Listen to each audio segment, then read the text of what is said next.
Park and Recreation. I'd like to make note that all members are present, or at least were. I don't know what Ms. Sims, Councilwoman Sims is. I'm sure she'll be here. So if we can please get approval of our last meeting's minutes, which are from March 26, 2018. Been moving second. If there's any discussion, all in favor? Okay, thank you. Don't have anything to come before us right now. We have one old piece that's on hold that I believe may be addressed during general session. So we have Mr. Valley before us. Well, thank you, Mr. Chairman, members of the Park and Recreation Committee. The mayor, the administration strongly supports this resolution before you. In fact, I asked that you guys suspend the rules last week, but it's my understanding that Coach Drew Joyce will be here in attendance this evening with some of his players. At least I think that was the intent there.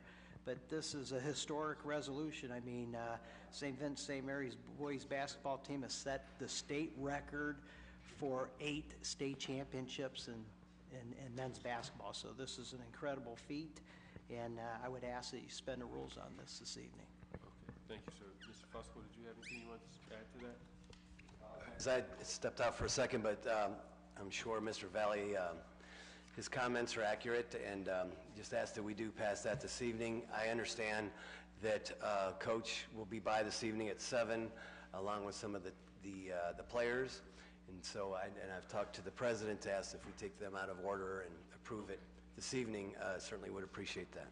Okay. Thank you, Mr. Chairman. Any questions or comments from members of council, members of committee? If not, if I could get a motion for a favorable report with suspension of rules. Okay, it's been moved and second for a favorable report with suspension of rules. If there isn't any discussion, all in favor? Any opposed? Okay, motion carries. Thank you. And now we'll have a presentation from Mr. Hardy. Thank you, Mr. Chair, members of the committee. While I'm talking, Bridget actually has nice color copies of sort of a handout, or John, thank you, John, we'll be passing out. We're incredibly excited, we being the administration, the Office of Integrated Development, excited to talk to you about a new partnership and a new initiative that we launched today. But take you back to our capital budget discussions. As we know, this council has felt strongly for many, many years that investment in our parks and our parks infrastructure needs to be greater, that parks serve a vital purpose in our city around neighborhood development and neighborhood revitalization, and we couldn't agree more. The challenges we face are one of resource constraints and how to make the biggest return on investment in terms of our parks and our parks infrastructure. And so we came up with a new idea that we had proposed in the capital budget that council passed, where we identified a small portion, $250,000, for what we called public space improvements. And at that time, we talked about the potential of an initiative to invite residents to basically pitch their park, to do some citizen-led engagement, purposeful engagement around what citizens wanted to see for their park, and then use those dollars between as many as 2 parks, 2 to 3 parks, to make it happen for them over the next 18 months. I'm proud to say that we followed up on that in the form of the Akron Parks Challenge and a new partnership that we've announced today with the Akron Parks Collaborative, which is an offshoot, if you will, that's probably a better term than that, of Friends of the Metro Parks, which is an organization that many of you, I'm sure, are familiar with. So I'll introduce my colleagues to my immediate left, talk a little bit, and then invite them to say a few words, and then we'll ask for, obviously, invite questions and comments. So my immediate left is Bridget Ambrisco. Bridget is the Executive Director of Friends of the Metro Parks, as well as the creator, if you will, of Akron Parks Collaborative. She's an Akron resident, and she will serve as project lead for the Akron Parks Challenge. And to the left of Bridget is Dan Rice, whom I know many of you know. Dan is the illustrious head of the Akron and Erie Canalway Coalition, but also our #1 convener around Akron Civic Commons and the work that's being done there. So first I want to talk about the partnership. We as an administration in many ways, through the Civic Commons project, have been exposed to the way parks and recreation are being done in other cities across the country, and in particular, parks. If you look at the Philadelphia model, I know many of you went and saw Mitchell Silver, who's the Commissioner for Parks and Recreation for the City of New York, a few weeks ago, that was sponsored by Akron Civic Commons. But not just major cities, also cities like Grand Rapids, Michigan, and others have started to view their park system, again, as key to neighborhood revitalization. But they also face the same resource constraints outside of New York. I still want, just a little bit of Mitchell Silver's $1 billion capital budget for parks. They are resource constrained. And so many of these cities, years and years ago, started to develop friends networks, friends of the city parks. They are, and oftentimes in many cities, started organically. Sometimes they're started by the city itself or through a partnership like the one we're announcing today. But the idea is to do a couple things. One, to get citizens involved in their neighborhood parks from the standpoint of what do they want to see in their parks, and then we help to facilitate that, whether through public investment or through private investment. But then also to change the model from it's all on the city to steward parks to it's a partnership between the city and the communities we serve to steward our parks, whether that be clean and safe, all the way to what types of park atmosphere are you trying to create, and helping to keep that park clean, safe, and effective for the neighborhood. So we are a little bit behind in developing that. We, outside of Keep Akron Beautiful, that does a great job with Adopt-A-Site program, our Friends Network for City of Akron Parks is almost non-existent, other than, but you all know who those neighborhood champions are in your wards that care about that park and email you and call you, and many of you are the champions for those parks. So the idea is to galvanize the community around our parks and create a friends group network all across the city, bringing together folks and citizens who care about their parks and want to see them stewarded well, and want to see both public and private investment made over time. So we at the city don't really have the setup for that. We have a parks maintenance department, which does a great job of trying to maintain the parks.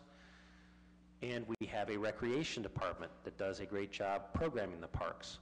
But there really isn't anyone anymore that wakes up every day thinking about how the parks should look, feel, and be designed. And we wanted to try and change that, not necessarily through staffing up, because we know we don't have the resources we once did, but how can we, through partnership with the two people sitting to my left and others, create a partnership where we can create a citizen-led movement around what our parks should look like, and at least with our small dollars that we've allocated this year, create a spark. So that's sort of the background a little bit behind the partnership on the Akron Parks Collaborative. The Akron Parks Challenge is our first initiative around this. And again, we talked a little bit about this at the capital budget, but we didn't have the details at the time. Now we do, and that's what you have in front of you. The Akron Parks Challenge is a collaboration between the City of the Knight Foundation, Akron Civic Commons, and the Akron Parks Collaborative. The idea is built off of the Knights Cities Challenge and the Knights Arts Challenge, which we should be very familiar with. We've had the last couple years, where we're going to ask two very simple questions of citizens. What park do you want to change? What's your vision for it? And why are you or your organization the right person or organization to bring that neighborhood together to make change happen? And that second question is actually much more the focus. We are inviting citizens to pitch their park and why they want to bring their community together to work with Bridget, who's going to serve as our project manager, the city, and Akron Civic Commons and the Knight Foundation to transform their city park. We're going to go through, between now and the end of April is the submission time. We want to work with every city council member to come to your ward meetings, to get in touch with those neighborhood champions that you know well, to make sure they submit their parks. That's going to be, and Bridget will talk to that in a moment. We are going to have city council representation on the selection committee. We're going to be picking two parks because we want to make major impacts with the $250,000 that we've set aside between those two parks. We're looking for mainly champions, neighborhood-level champions, and neighborhood-level organizations that that can demonstrate to the selection committee that they are the group or person to galvanize their neighborhood. So we're not looking for somebody that has a perfect site plan or has everything ready to go. We're more wanting to make sure that you can bring people to the meetings, get the neighborhood engaged, and we will help the neighborhood facilitate that dialogue. We will have council representation in the form of Council President Margot Somerville will serve on the selection committee, and we specifically did not want any city staff on the selection committee. So it'll be Council President Somerville, Bridget, Dan Rice, Kyle Kudici from the Knight Foundation, and they will be doing the review. We will make all of the first round submissions available to all council members because we want your input. We want to know who those, you know your wards and your neighborhoods best. So if there's a particular park that you want us to consider more than others, or a neighborhood champion who's been working for years and you want to see their submission rise to the top, we want to hear that. The second round is, again, mirrored right after the Knight Cities Challenge. There are 7 simple questions geared toward trying to understand whether you have the capacity or your organization has the capacity to bring the neighborhood together to design, co-design the new improvements to the park. So a couple things about the Park Challenge submission. We want people to know that it's easy. Anyone can submit. You don't have to, this is not an essay contest. It's a very simple form on the Akron Civic Commons website, which Dan can talk to in a moment. And that it's not imperative you know exactly what you want to do with your park. We want people with passion, and we want people that can demonstrate their ability to bring their neighbors out, to work with our partners to help the neighborhood design the changes they want to see. So we hope to have decided on those 2 parks by June 1st, and I will stop there because I don't want to steal Bridget's thunder in terms of what she has planned. But the only other thing I'll say, and then I'll be quiet, is that even before we brought the capital budget in with this concept, the mayor commissioned the planning department to do the first comprehensive parks analysis that we know of in many, many years. Jim Ashley is here, who spearheaded that, and Helen as well. We made that public today, and it's available to city council members. Council office can download it. It's a very thick document. But that's why, that's the only reason I didn't print it off for every single one of you, because I'm trying to save trees, because it's a parks, thing. But it's available. Every single city park was documented for its condition, its origin, its place within the city, and potential uses for that park or current uses for that park. So it's a soup to nuts analysis of all the land that we steward. There's also an executive summary for council members and for the public that's attached to that as well.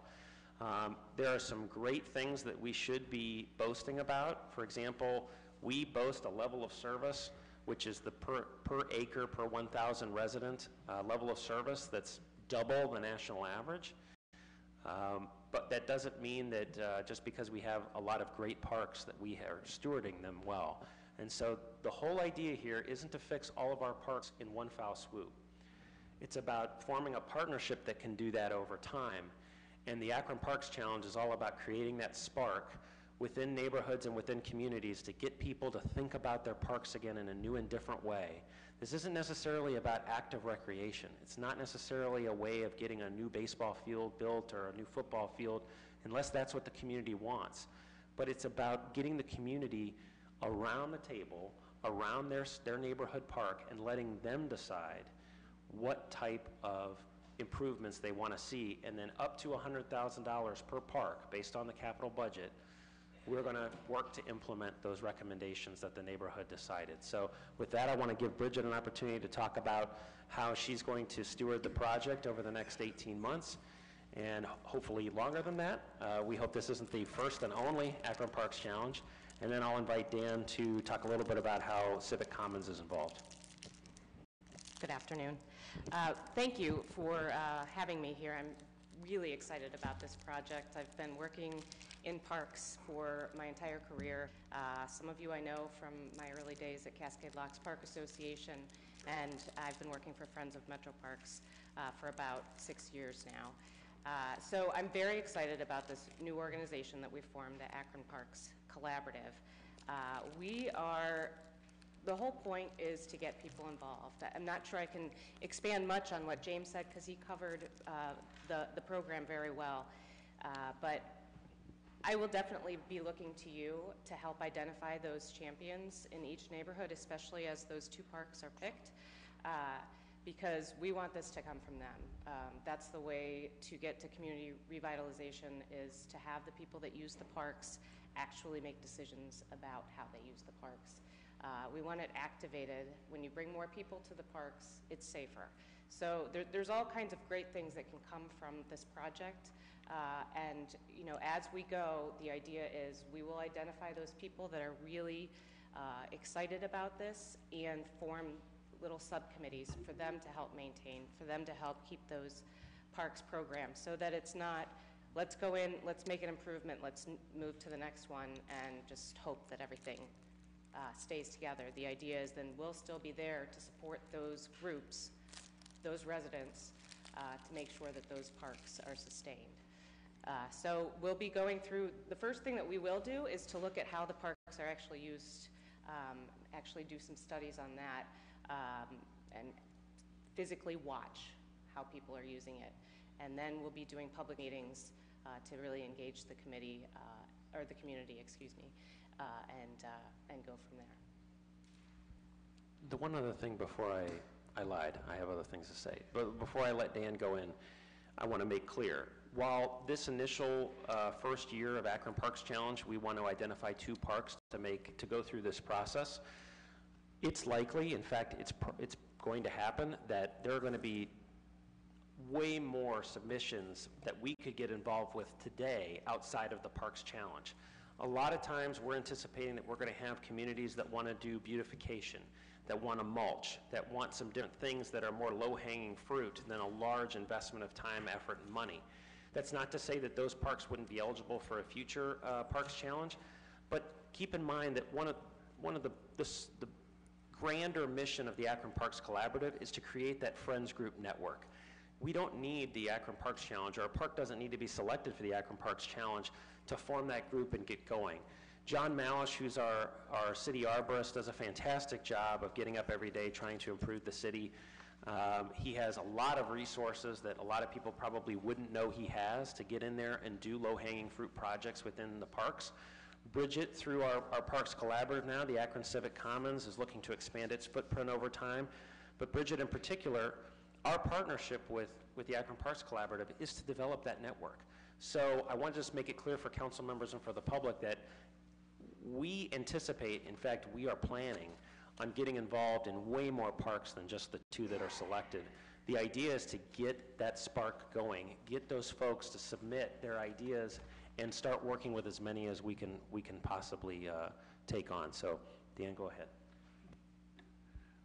Well, thank you very much, Mr. Chairman, members of council. Appreciate the opportunity to be here this afternoon. This is a really exciting opportunity.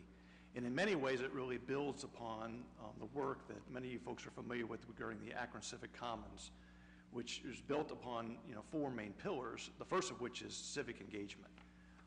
As James and Bridget very clearly stated, the key is making sure that the residents and their voices are heard. Because one of the things we've learned, and we've learned a lot of lessons with Akron Civic Commons, is that in the past there maybe has been a legacy of things being done to and not with. There's been things promised and not delivered. And so what we'd like to be able to do is take those lessons that we've learned from the Akron Civic Commons and do it all across the city. Because as James said, it shouldn't just be 1 or 2 parks. We're learning a lot, Lock 2 and 3 and 4 in downtown Akron. We've certainly learned a lot at Summit Lake, as Councilwoman Sims can attest to, because she's been very active in those meetings, and Councilman Freeman as well. And so we just are really honored to be a part of this process. But as James said, we're not looking to maybe just do 2 parks. There's no reason why we can't take this process and apply it citywide. And it is all about civic engagement, co-stewarding, co-creating, and co-designing. It doesn't matter, quite frankly, what I think. With all due respect to Bridget or James, doesn't matter what we think. What matters is what the community thinks. Because what we've learned is that parks are great spaces where everybody can come together. Doesn't matter what your income is. Doesn't matter your education, your race, your gender, your experience. It's free, it's accessible. And the more that we create these spaces where everybody comes together, we can have those random conversations, we get a chance to get to know everybody better, and we truly have that social economic mixing, which is really a key component of creating great civic common spaces. And so we're really honored to be a part of this. Our role is really twofold. We are going to assist with the communications and outreach. The citizens can go on to akroncivic-commons.org and submit their ideas. And as James said, we want as many ideas as possible because that way we're going to have a good process. The other role that we're going to serve is the fiscal agent for the organization because we already have that set up within our organization. We serve as the fiscal agent for many City of Akron projects, including Akron Civic Commons, the Akron Bicycle Plan, and also from a technical assistance standpoint, because we have over 3 years experience of working on creating these great civic common spaces. And so we're looking forward to working with you and all residents of the City of Akron on this great project. So thank you. Mr. Chairman, one final comment, and then I'll happily turn it back over to you for question and comment. Just to clarify, the $100,000 per selected park in the Akron Parks Challenge, that does come directly from the capital budget.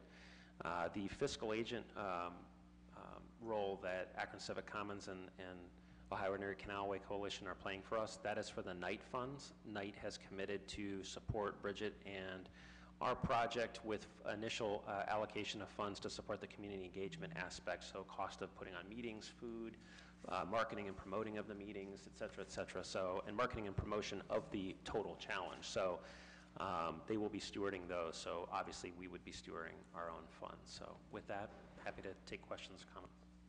Okay, thank you. One question comes to mind real quick before I ask members of the committee is, you know, there's a Park and Rec advisory group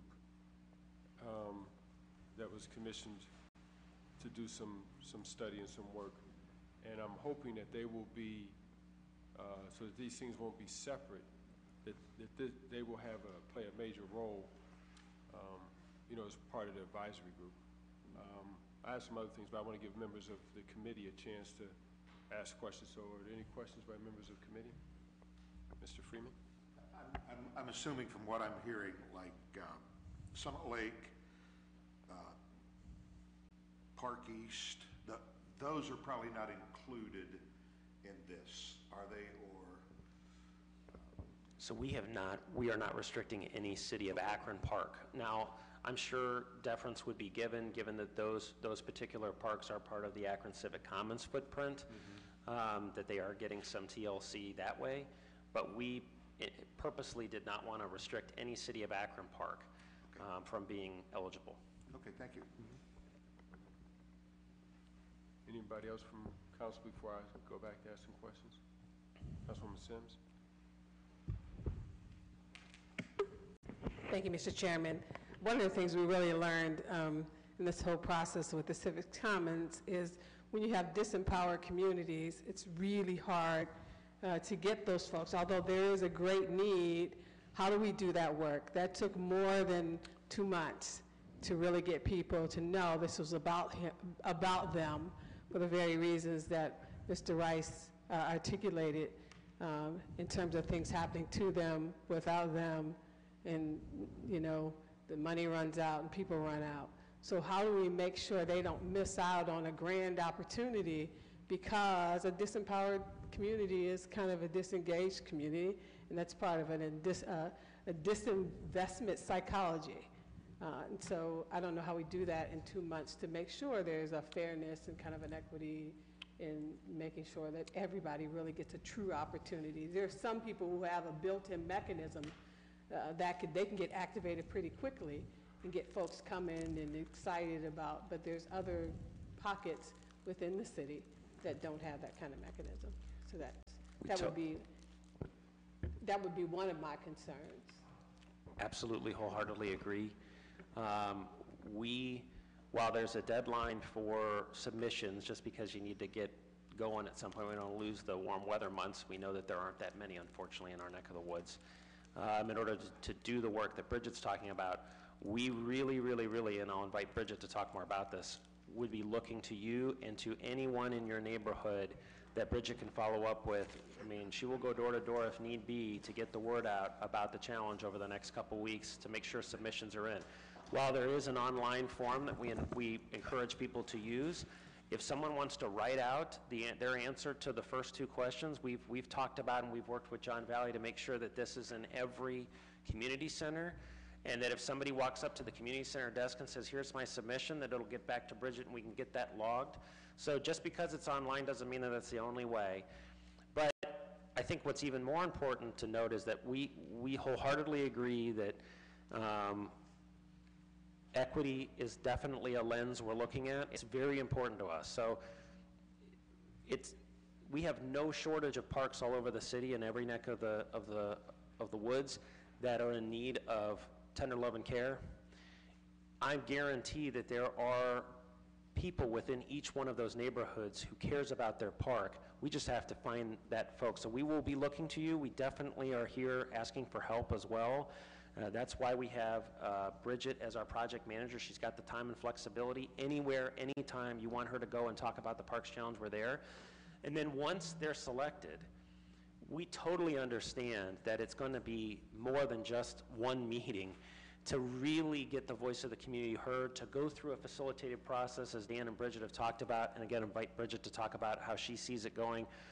That's why we're not even anticipating that we'll put shovel in the ground this year even. It may take all of the warm weather months to do the community impact, to do some demonstration projects, to test ideas, and ultimately come up with what the community, the majority of those that are engaged want to see. And so in 2019, we can really put the permanency in, potentially. But if we could do it quicker, we will.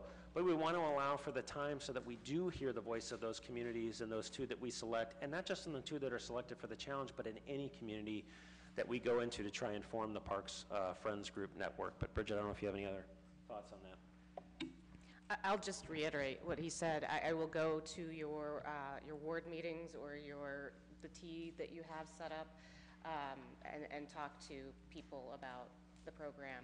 I've also got the flyers in all of the libraries that are actually within the city of Akron, and I've sort of asked librarians to be available if people do want to put it online. But again, we will take it in written form or however. But we really are looking to you to help us find those champions, those people that we can work with, and to help us get the word out. Share it on Facebook if you've got that connection with your community. But anything I can do, I'm available. The only other thing I'll add, no, Dan, absolutely. Anyone who's interested in the park, it doesn't have to be that they have, again, a grand idea for beautification. It could be safety is the reason they care about that park next door or park across the street. We all know those folks that really care about their neighborhood and about their park. We can work with safety. We're not putting a fine point on what types of improvements people want to see. It's going to be community-driven and community-led. So if there's anybody that you know of in your wards, get them in touch, get that contact information to Bridget. We will follow up and make sure that if we need to walk them through the submission, again, it's only 2 questions to get it in, we'll do that. As Councilwoman Sims, as you know very well, I mean, this is all about building a relationship. It's not a transaction. Yeah. And I'm really glad that you raised that point, that if we look upon this as, well, it's just a one and done, it's not going to work. It's not sustainable. And as you know, and Councilman Freeman, Councilwoman Somerville, I mean, you guys have been there every step of the way. And so I can commit to you that we're here for the long haul. I mean, you know that. We're not leaving. We care about these assets, and we want to work with the community. But you're right, absolutely, it's going to take time. And one of the things we learned is trust. We've got to work on that, and equity is really important. And so I know that under Bridget's leadership, we'll be listening and seeking understanding, and really working hard to identify the needs. But we're here for the long haul. A couple things come to mind. One of the best examples I've experienced when it comes to our parks and getting people involved is when a community builds a Kaboom project. I mean, it truly does engage and involve everyone. But after you build that project, you need to have a way, you need people who take ownership. And usually when those people are able to participate in the process, then they take ownership of this. I would like, before something is really announced as far as who that group is, I would love for, I know from my ward, I would like to see that list before you say these are the people, because we've got people, one that comes to mind is the gentleman, Jack's his first name, over in the Ellet area, who... Oh, yes. Okay.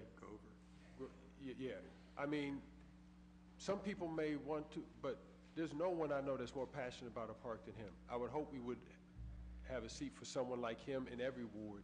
Those people who are taking care of the park before it's vogue, before there's money, they're doing it because they care about the community. I'm thinking of Deontay Brunson and God's Chosen Ones. This is a group that took money out of their pocket, designed the park, painted it, and made it friendly. People who were doing this before we had the resources, I'm hoping. And then I have to go back to the Park and Rec Advisory Group, because they spoke about, in some of the meetings that I've been able to attend, ways to not just do a project, but to sustain it. Because if this is dependent on our budget, we know what our challenges are. But discussions there have been about sustaining a project. And one of the, just to give you an idea, one of the discussions was to just have people dream about what they want inside their parks. Identifying how we can infuse art and all those different things. And some of you may see, people are kind of changing the way they memorialize their loved ones. That not everybody's putting people in the ground now. They're taking their ashes and making art out of them, or doing different things. So that group had talked about, rather than putting a headstone in the cemetery, identifying art and things throughout the community that people could purchase to memorialize, because that's the way you can sustain something all the way through. So I'm just running off some things, you know, and then I've got the idea that you weren't, this present administration wasn't here, but I'm thinking of the children from Brookville that came here, and they did a study and presented to us what they wanted to see in the actual rec centers and in the park. So the key is this citizen group part. So what I'm asking is before something announced as an official citizens group, that we as council, those of us that know our wards, can say, hey, you're missing somebody here. Okay, so that it really does have the full representation from the ward.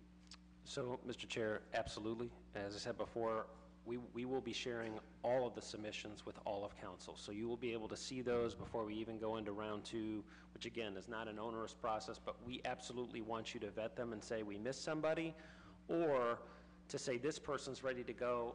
I don't, you know, to help us, because you know your wards better than anybody. So that will be done for sure. The other thing I want to address all of your comments. The other is this is absolutely not to supplant the Parks and Rec Advisory Board. They have a broader scope, and I know the mayor's asked them to look into a few things. This is really focused, again, on creating the capacity to steward a network of citizens across the city who want to stay involved with their park and sustain it, because you're absolutely right. Part of the impetus for this is that we will never have the amount of money necessary to do everything we need to do in the parks. The good news is we have a lot of parkland.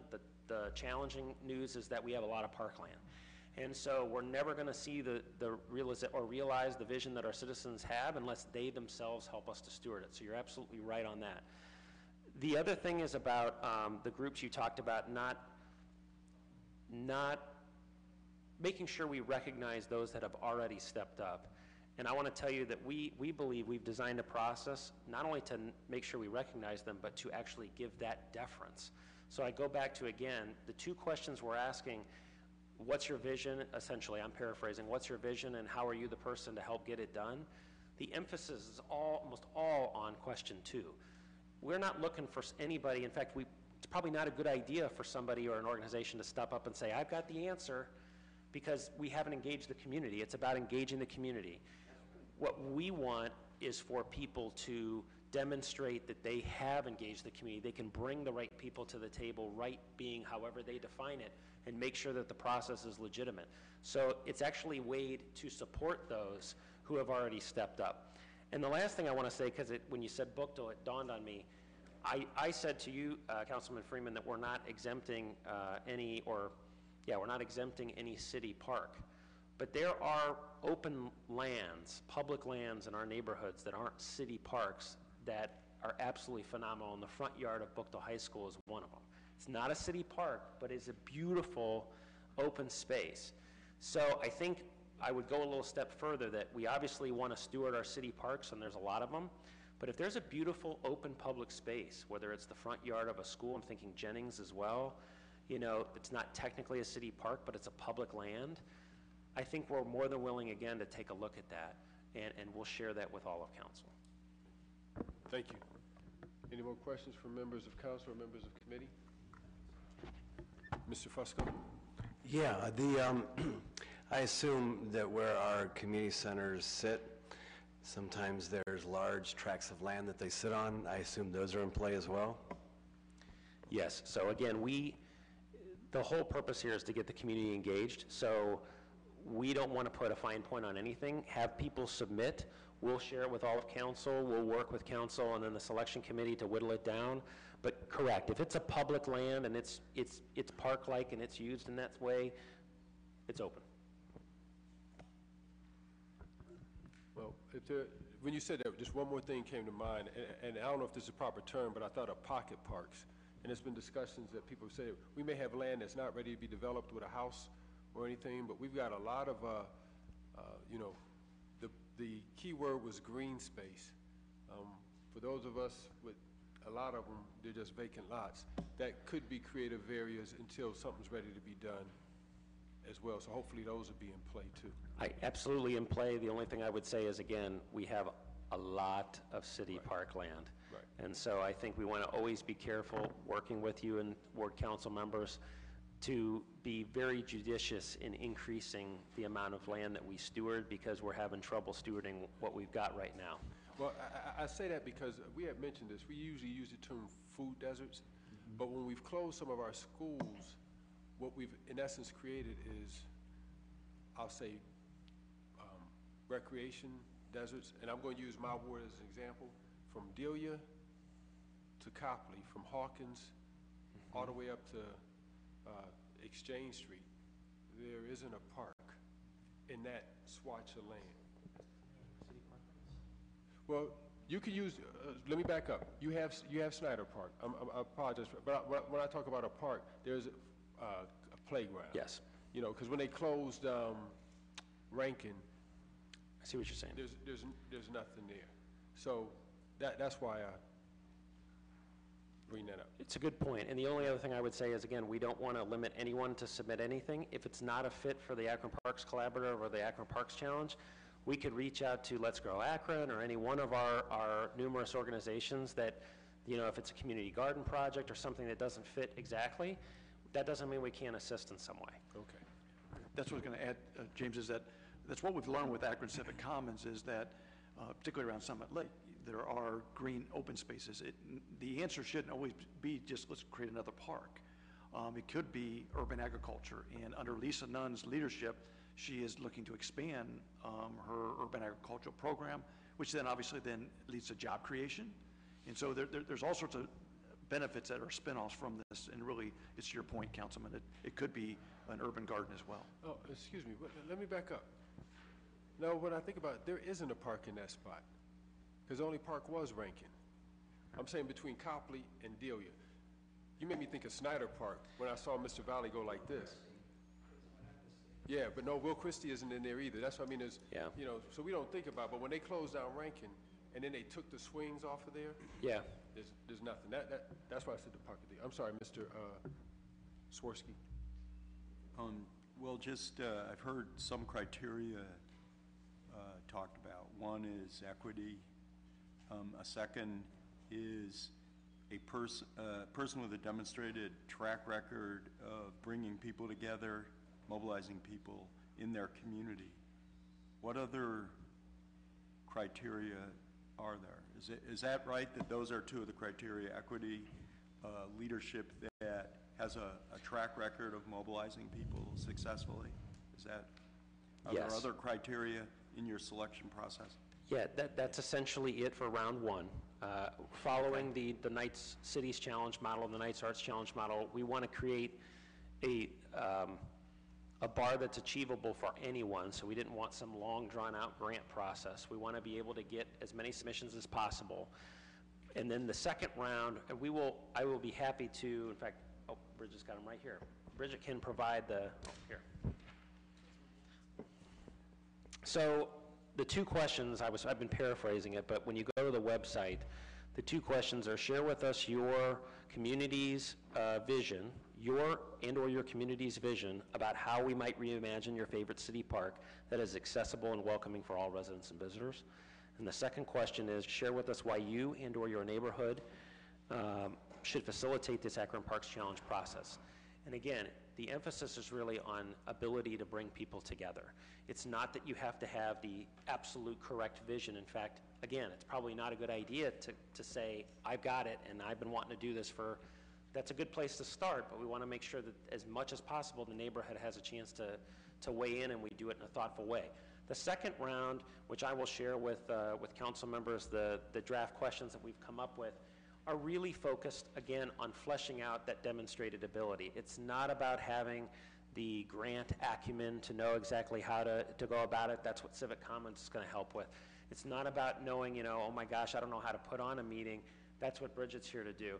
So we have the resources to help that person or that neighborhood group facilitate the process.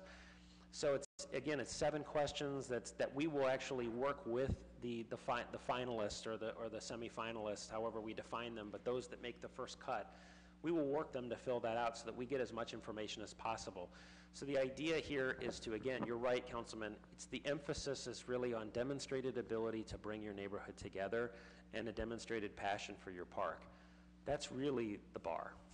Okay, but you just mentioned 7 other questions. Did I hear you say? So without getting in the weeds, we're working on a round 2 based upon the Knights Cities Challenge, Knights Arts Challenge, which is 7 questions that essentially get at, again, how can you demonstrate to us that you're going to bring the neighborhood together? Are you going to be committed with us through the whole process and even afterward to continue to steward and work with us on your park? So these are not specific questions of like, give us your 501c3 or give us, it's much more about demonstrating your ability to be with us in this process, be effective in the process, and be able to bring your neighborhood together. But we will share those they're still in draft form.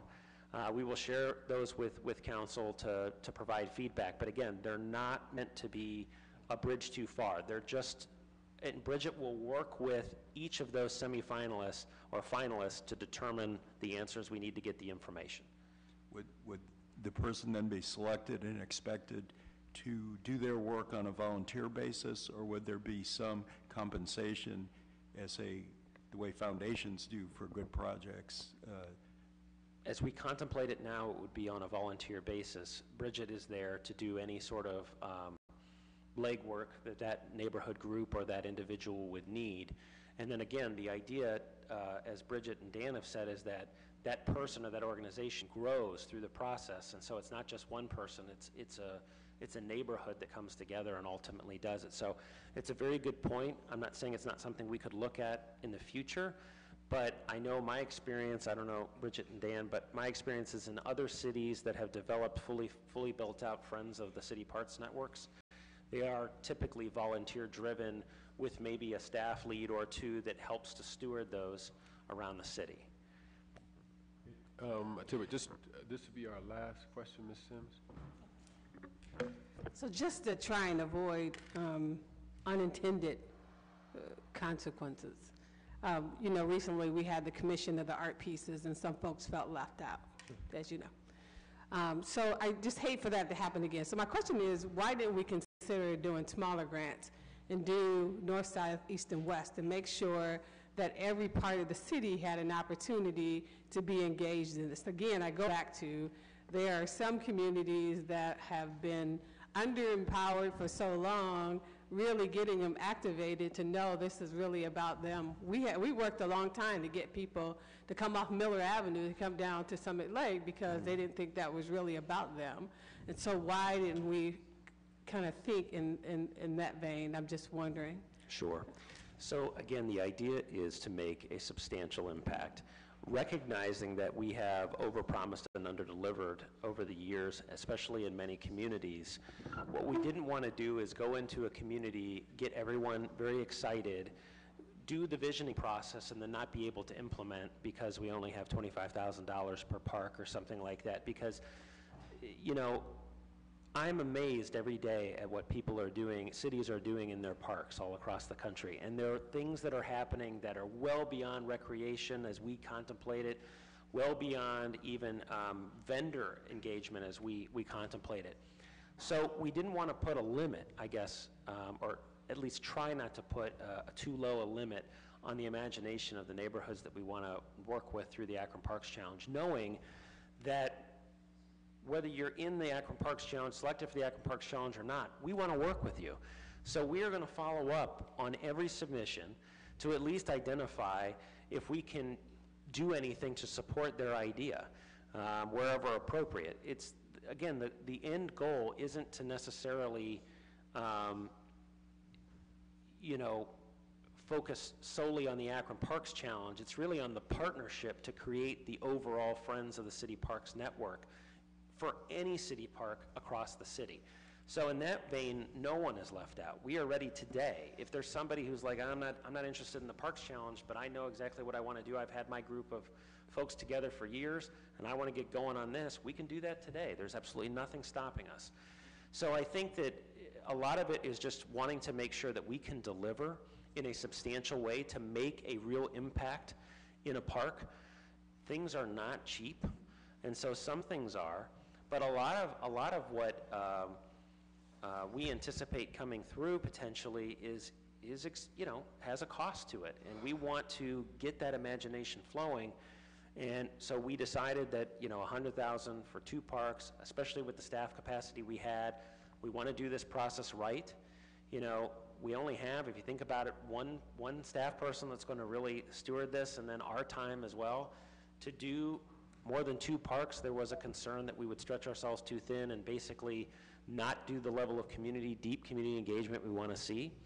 Again, though, that's not to say that if we look at the submissions and we come down to it and the selection committee says, you know what, we think we can do this, that it's not a possibility. But we wanted to make sure, especially in the first year, that we did the process right, that we learned from it by being fully engaged, and that we gave those 2 communities the time and the energy and the resources to fully imagine what they want to see and do everything we can. You know, I get mesmerized when I listen to you talk because it's so good, right? And so, but I want to point out too the opportunity around partnerships. You know, when I think about the Kaboom projects, when I look at United Way and all the energy and resources they put into that wasn't really about finances as much as it was the partnerships. In each side of the city, there are partners potentially, corporations, organizations that could have been a part of this that would have allowed us to do that could have done some of that heavy lifting at the same time. I think you mentioned earlier, we've been at this for 3 years, so there are some things that we do know.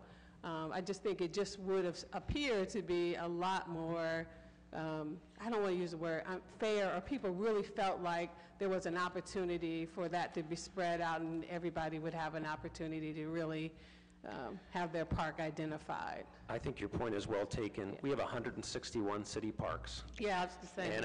And so we knew going into this that it was an impossible task from the standpoint of the Parks Challenge to make everybody happy. But I can commit to this council that equity is a lens we have on right now.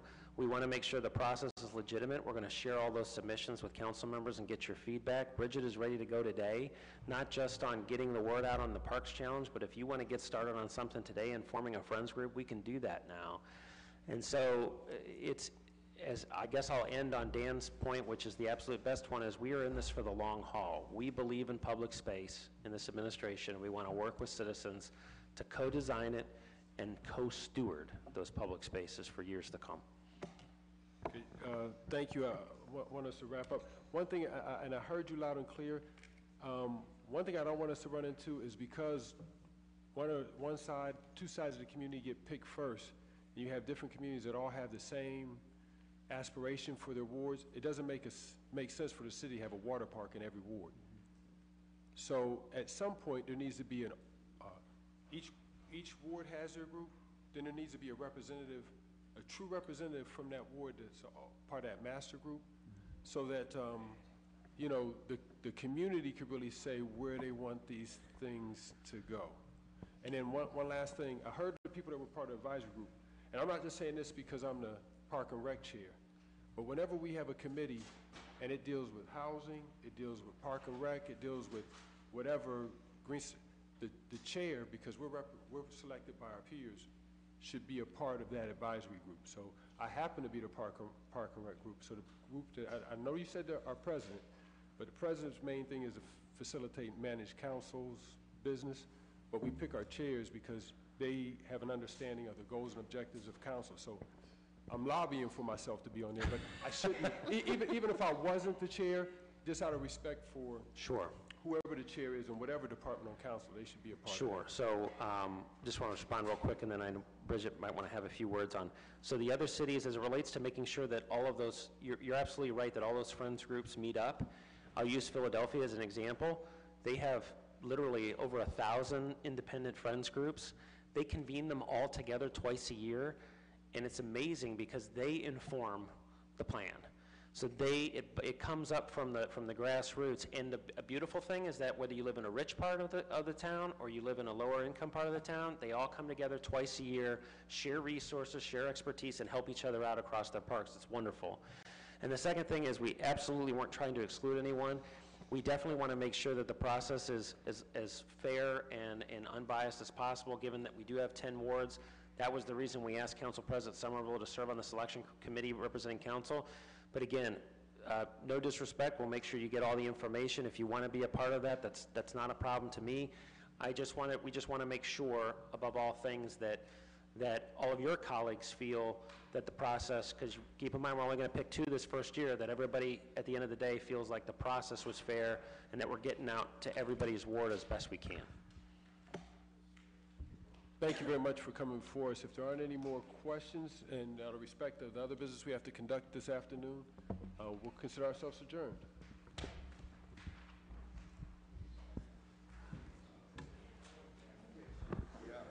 Public utilities will start in 2 minutes.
This is for council members to watch.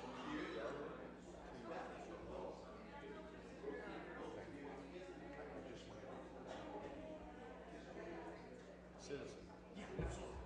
Watch a movie.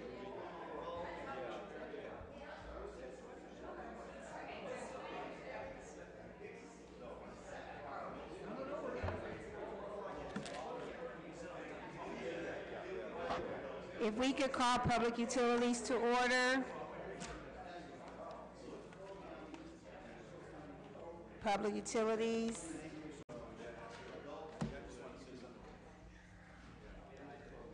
Councilman Kilby, Swartzky, Polk, and Freeman are all present.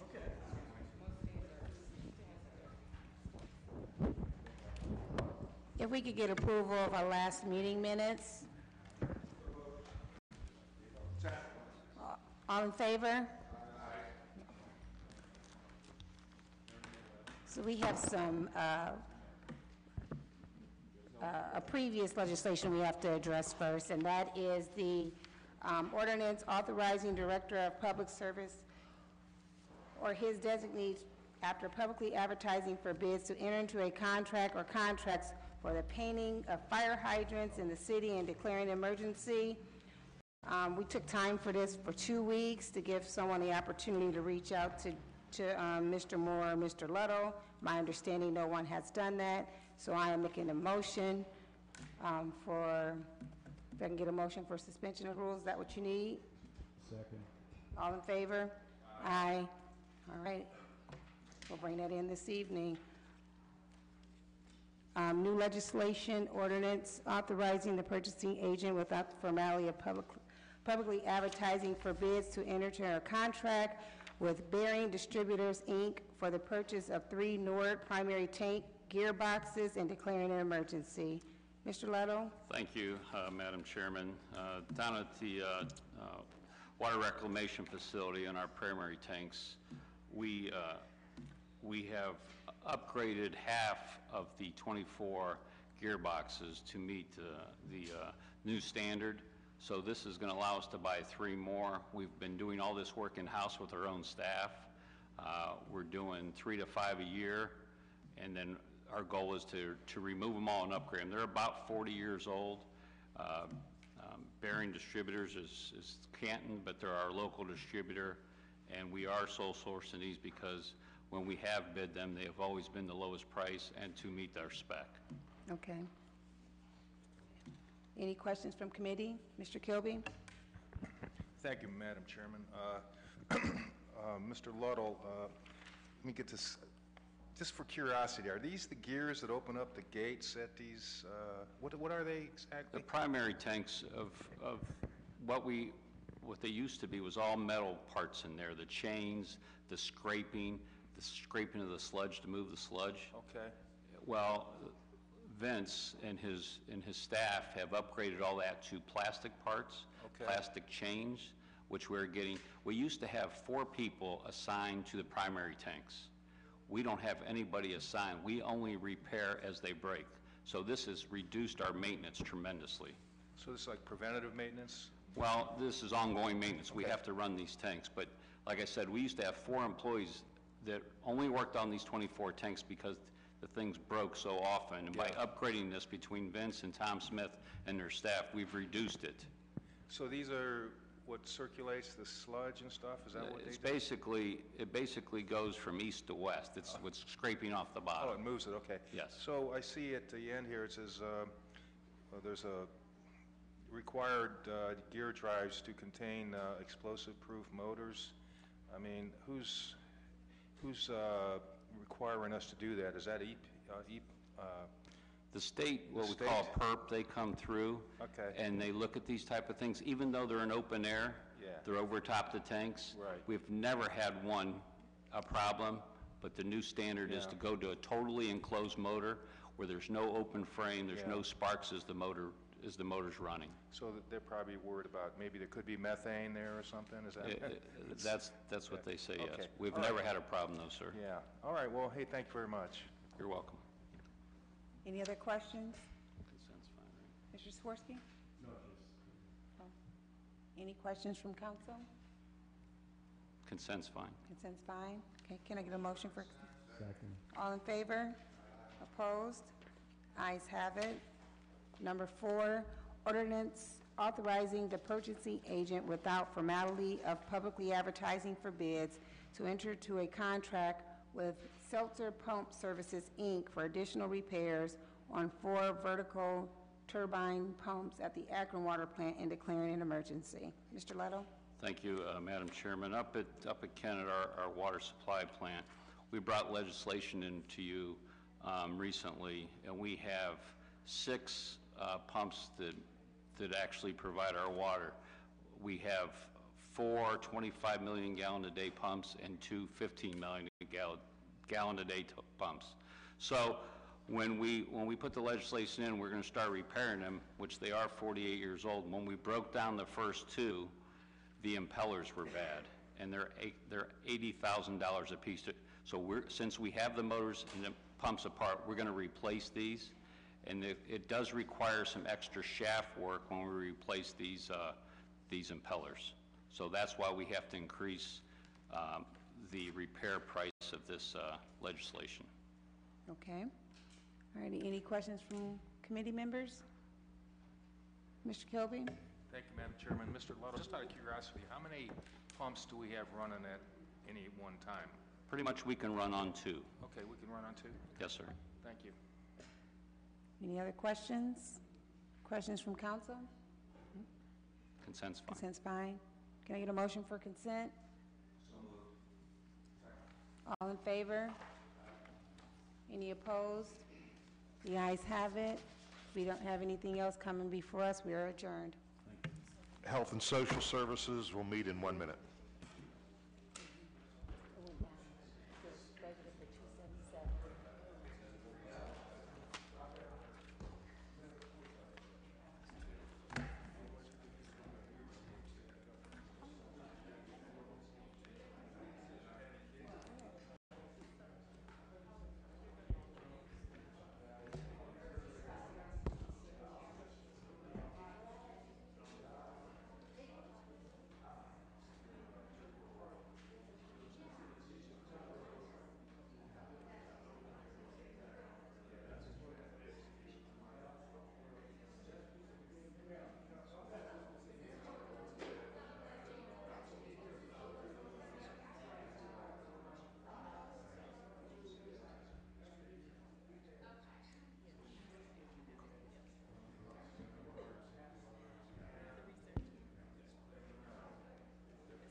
I'd like to call to order the Health and Social Services Committee.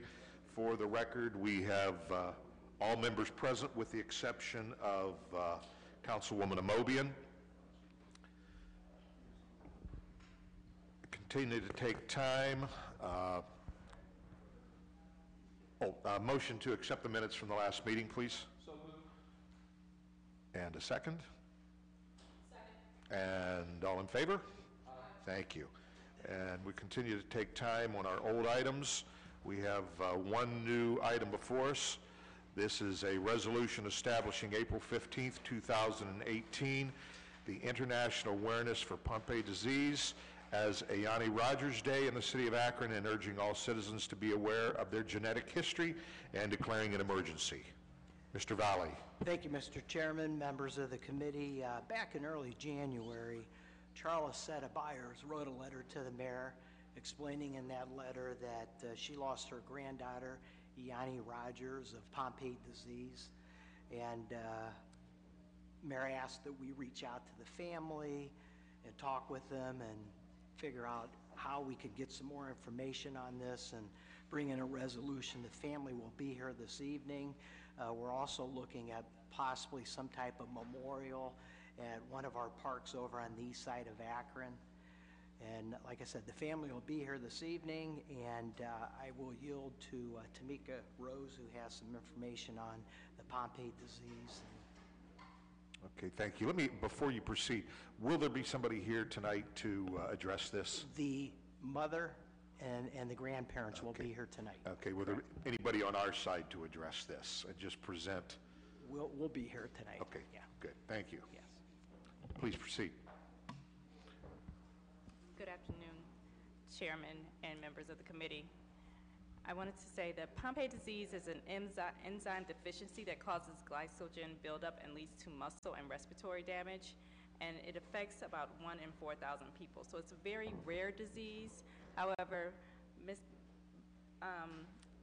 Byers wanted to make sure that all families were aware of their genetic history, because she was not aware that her daughter had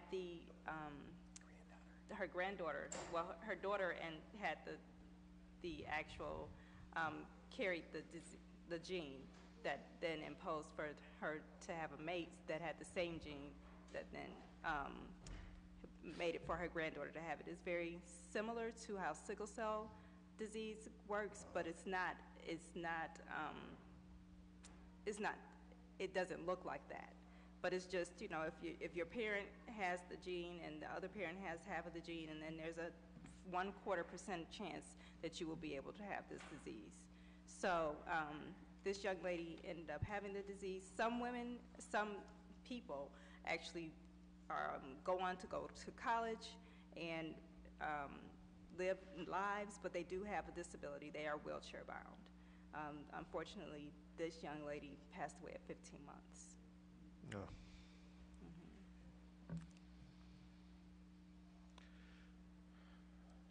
Questions or comments?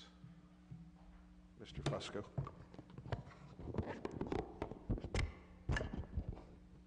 Sorry. The one thing, Mr. Valley, and I was very sorry to hear,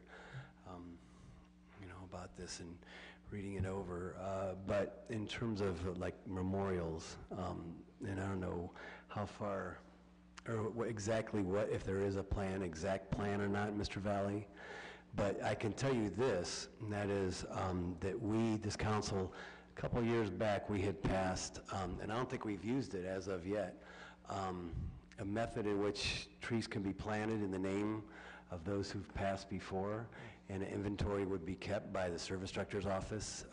The tree ordinance that we had passed a couple of years back, there is a procedure in place for that can recognize people, and I would recommend maybe reviewing that and looking at that option.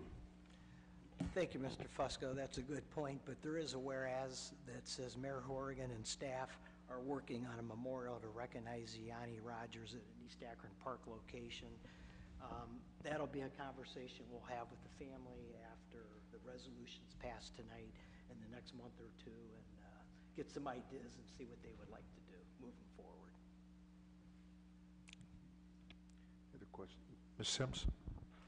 So I think I read that there were, it's so rare as like 10 to somewhere between 10 and 20,000 people in the country that has it, and that there's limited,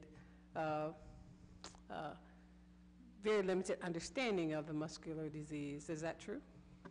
That is true.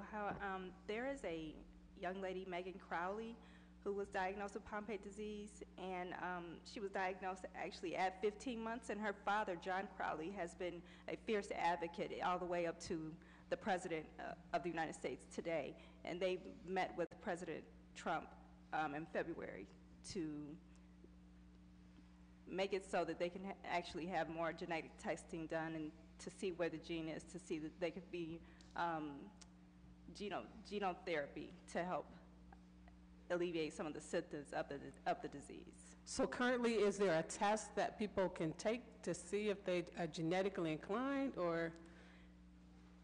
It appears that they can take the test to see if they have that gene. I don't know how it would, how you could take that test to see if you had it. I think it's something you could take it to see if you had it, just a sickle cell, but you would have to request it, and I'm not sure if that's something that insurance companies would pay for it now, but I know that they are testing infants when they are born now at Akron Children's Hospital as a result of Yanni. So, okay, so there is a screen that they currently can do, but you have to request it? So, I was kind of wondering what mom is advocating for. Is she advocating for us to know our genetic markers or propensity towards this, and so what is she advocating for? That every child born in Akron is screened for it, or is there just? So I think in her, she's even, from what I've gathered from Mr. Valley, is that she's emailed and reached out to everyone in this, in her quest, and Akron Children's Hospital has now begun to do those tests on infants, and I believe she said that I don't want to misquote her, but there have been several infants since that time that they have found out, and they've been able to help those individuals a little bit more because they didn't know anything about Pompe disease. And so this was something that was so rare that the hospital had never seen it before. And just to make people aware of this disease in the city of Akron. Thank you. Other questions or comments? Do you have a motion? Okay. We have a motion to approve suspension of the rules. We can go, this is, okay. We have a second. All in favor, let it be known by saying aye. Aye. Okay, thank you. And then look forward to hearing from the family this evening. Thanks so much. And we are adjourned.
Okay, call Housing Committee to session.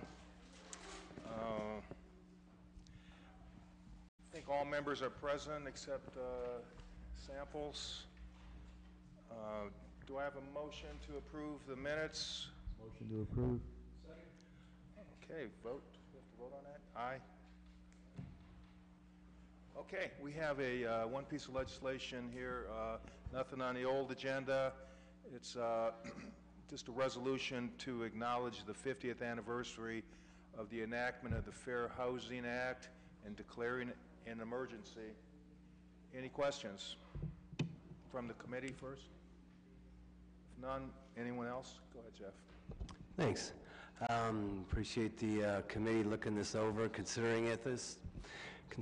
A number of cities throughout Northeast Ohio have passed similar resolutions. The thing of it is the Akron Area Board of Realtors basically came to us asking for this, and I believe that this is something that we should pass, that is good for the city to recognize that our local realtors are working with those that are realtors to educate them on issues such as this in terms of discrimination, in terms of what you can and cannot do. Also the history. I had attended it was basically a luncheon. However, though, the keynote speaker had talked about this very same issue. This was about a year or so ago. And so, like I said, the Akron Area Board of Realtors, they schedule training events, part of their educational process for continuing education.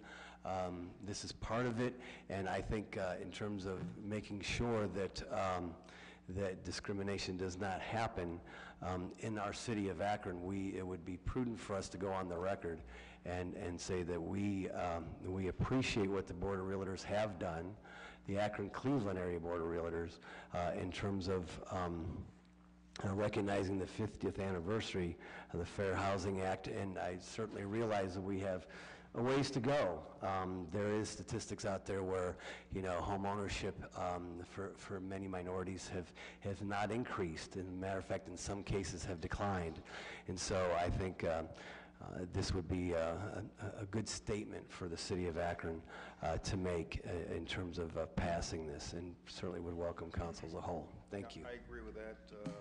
Is there anyone else that has a comment? Thank you, Mr. Chairman. Wait a second. Committee members first. Zach, you want to say something? You're not on the committee, are you? Okay, it's okay. You'll get to talk. Sorry, Mr. Chairman, I'd like to have my name added to Okay, this. we'll do that. Anybody else on the committee? All right, Councilwoman Sims? Oh, I'm sorry. Yeah, just real quickly. It's been a while, but Ms. Sims might be surprised to hear this. I was on the board of Fair Housing and Compact Service. I don't know. This might be. But this is great work and great leadership of the people who drew up this resolution, and I'm proud to be part of it, and I'm looking forward to maybe council as a whole tonight. Okay. Let the record reflect that Councilwoman Samples is present. Okay, Ms. Sims? I just wanted to say thank you to my colleague for bringing forth the resolution. It's really consistent with most recently was it this beginning of this week or was it last week, they had the Beloved Community ceremony where we did a signing to support the Beloved Communities, really about equity, opportunity, and fighting against those very things that Dr. Martin Luther King stood for, to make sure that people had access to good, fair housing. So I think this is consistent with many of us who signed the pledge, and I too would like my name added. Thank you. Okay, that's fine. Anyone else want to say anything? I just want to say this is very important that we recognize this. We have our own local ordinance that expands it a little bit.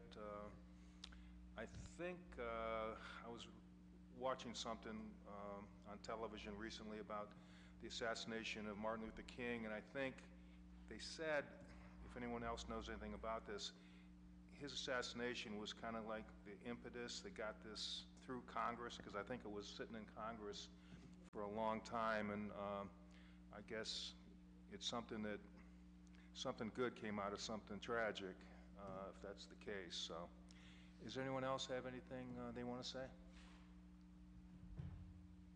Okay, with that, I'll make does anyone have a motion for a motion? Okay, all those in favor, say aye. Aye. Any nays? Okay, with that, we'll pass this tonight.